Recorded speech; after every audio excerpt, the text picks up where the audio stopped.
I have already selected a Chief Justice. May napili ng bagong Supreme Court Chief Justice si Pangulong Rodrigo Duterte kapalit ng retiro si Chief Justice Teresita de Castro, pero hindi muna pinangalanan ng Pangulo kung sino ito. Si Presidential Spokesperson Salvador Panelo daw ang mag-aanunsyo nito.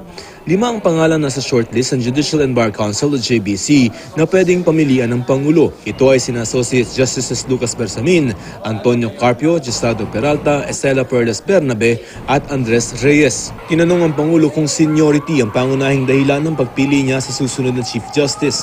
Sabi kasi dati ng Pangulo, seniority ang dahilan kung bakit si Justice de Castro ang pinili niya kapalit ang dating Chief Justice sa si Maria Lourdes Sereno. Yes, sabi ko seniority, but binigyan ako ng 5 eh.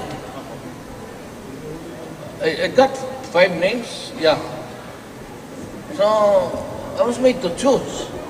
Samantala, command responsibility daw ang dahilan kung bakit nagdesisyon si Presidential Peace Advisor Jesus Dureza na mag-resign sa pwesto. Sinibak ng Pangulo ang 2 tauhan ni Dureza sa Office of the Presidential Advisor on the Peace Process o OPAP, sina Undersecretary Ronald Flores at Director Yester Don Bacay. The problem is, ang Director 4 is a presidential appointee. And Yosek Flores signed the appointment. So, which is,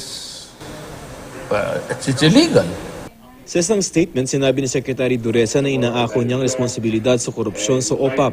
Sabi ng Pangulo, wala namang hinihinging bagong posisyon si Dureza na isa sa mga pinakamalapit na kaibigan ng Pangulo. Tungkol naman sa mga Chinese na umano'y iligal na nagtatrabaho sa Pilipinas, sabi ng Pangulo, kailangan daw maging maingat sa pagresolba nito. Baka daw bumalik sa atin ang problema. May mga Pilipino naman daw kasi nagtatrabaho ng iligal sa ibang bansa tulad ng China. These should be deported.